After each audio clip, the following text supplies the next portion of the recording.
There's so much I've been holding in, and I don't know where to begin. So much has happened since we last spoke, and carrying it all on my own has been overwhelming.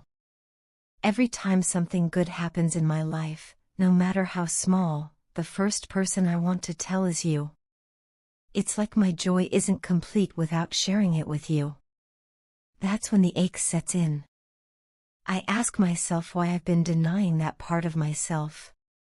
Why I've been running from my own happiness. And more importantly, why I've been running from you. I think I've started to understand. The truth is, I was afraid.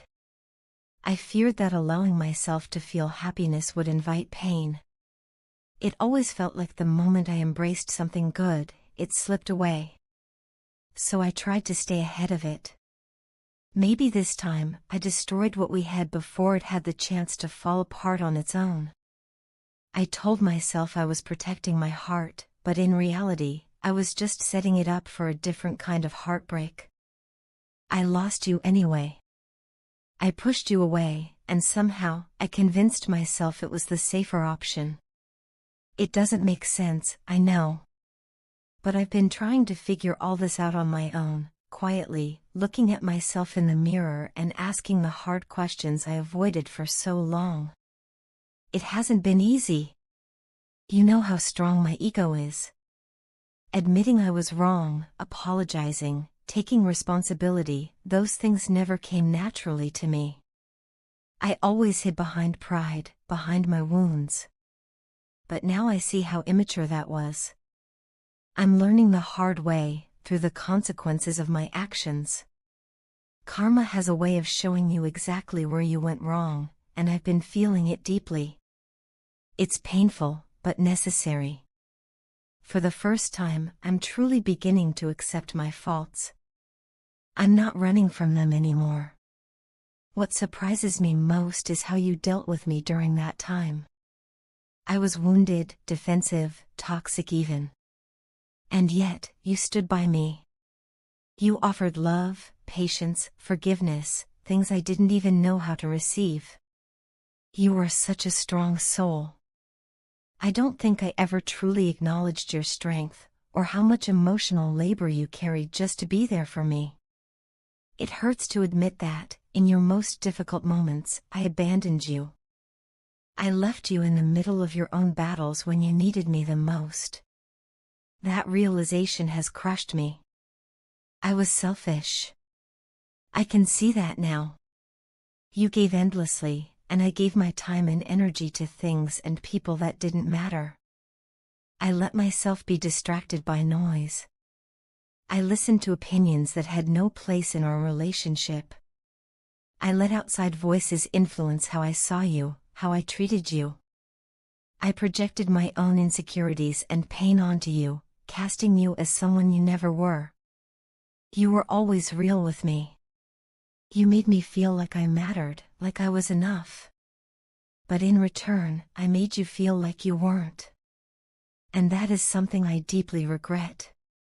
I still don't understand why someone as pure-hearted and loyal as you would choose someone like me, someone dishonest, emotionally unavailable, and scared. How could someone so full of light have loved me? For a long time, I thought maybe it wasn't real. I couldn't accept love like yours because I didn't believe I deserved it. I was waiting for the catch, for the lie. But you never gave me a reason to doubt. It was my own fear talking. Now, looking back, I see clearly. The way you loved me, it was real. It is real. And I should have cherished it.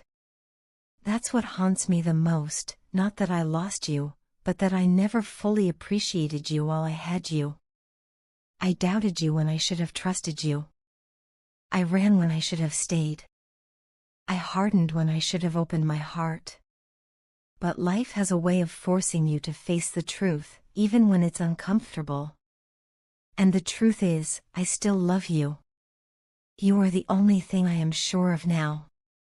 I don't know exactly what the future holds, or how this will unfold.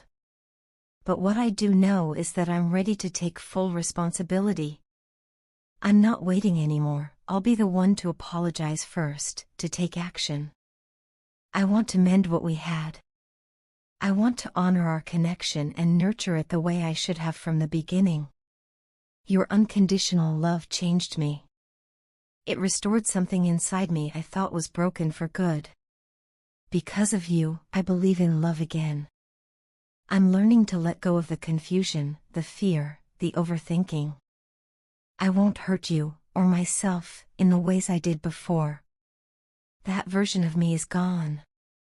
I know I can't undo the past, but I can choose to show up now, with honesty, vulnerability, and love. If there's even the smallest part of you that still believes in us, I hope you'll let me show you how much I've grown. I won't waste this chance. Not again. Your special someone wants to talk to you. Whether they've already made plans to reach out or are still gathering the courage, they're hoping there's still a chance for the two of you to reconnect. In their heart, they want to rebuild the relationship you once shared or at least start fresh as friends. They're not seeking to force anything, but rather hoping things between you can unfold naturally and smoothly. There's a strong desire to bridge the emotional distance that's grown between you and to create space for understanding, healing, and perhaps something new. You might begin to notice subtle but meaningful changes in their behavior. They may start doing things they wouldn't normally do, changing their appearance, softening their tone, or adjusting how they communicate with you. These shifts aren't random, they're intentional signs that they're trying to show growth and maturity. When they do reach out, it's likely to be something casual at first, small talk that feels light and harmless. But beneath that surface lies a deeper motive. They want to feel out whether the bond between you still exists. They're curious if there's still a spark, a lingering mutual attraction, or even just enough familiarity to build from. Their ultimate goal is to reconnect emotionally and deepen the connection you once had. They want to bring back the good feelings that made your relationship special, those moments of laughter, comfort, passion, and emotional intimacy. More than anything, they hope you can see them in a new light and perhaps fall in love with them again, or for the first time in a whole new way.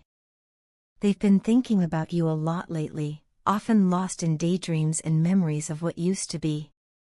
Even when they try to focus on other things, their thoughts keep returning to you, replaying old moments, conversations, and feelings. They want you to think about them, too. At the same time, they know that you haven't forgotten the pain either. They sense that you've been dwelling on the arguments, the misunderstandings, and the emotional wounds that drove you apart. This weighs heavily on them. They feel that you may be focusing on the mistakes they made, the hurtful words or actions they now deeply regret. It's painful for them to think about, but they also understand it's something they have to confront. They don't want to run from the past, they want to acknowledge it, learn from it, and then move forward. They're hoping you'll be open to doing the same, even if just a little. Even if you haven't heard from them yet, know that they're keeping a close eye on you, not in a controlling way, but from a place of care and longing. Their focus is on finding a way to restore the chemistry between you. They want to rebuild the emotional and romantic connection, to rekindle the warmth and intimacy that once felt so effortless. They see you as someone irreplaceable, someone who touched their life in a way no one else has. No matter who they meet or what new experiences they have, nothing compares to what they had with you. Other relationships haven't brought them the same depth or emotional fulfillment. They now realize how rare and special your connection truly was. They're carrying a heavy sense of guilt and remorse. They know they let you down. They know they didn't always treat you the way you deserved. They've come to terms with the fact that they hurt you, whether intentionally or through neglect, and that knowledge stays with them. They see you now as someone incredibly strong and unique, and they recognize that they took you for granted when they had the chance to do better. That realization has made them hopeful but also nervous. They want a second chance, but they're afraid that your heart may be too guarded now. For some of you, your emotional boundaries have become stronger. Maybe you've learned to protect yourself more, to trust less easily, or to take longer before letting someone in. This shift in you has not gone unnoticed. In fact, it worries them. They've never seen you so emotionally distant or reserved before, and it makes them wonder if they've truly lost their place in your life. But even so, they aren't giving up. They're preparing to speak up and be honest about their feelings. They may even confess that they've been paying the emotional price for hurting you and losing you. The weight of that loss has changed them. If they say they want to move forward with you, understand that they mean it sincerely. This isn't about repeating old patterns, it's about growth, redemption, and genuine effort. They've spent a lot of time thinking about what they would say if given the chance. And now, they're ready. Ready to admit their wrongs, ready to express their love, and ready to make things right. The question is, are you ready to hear them out?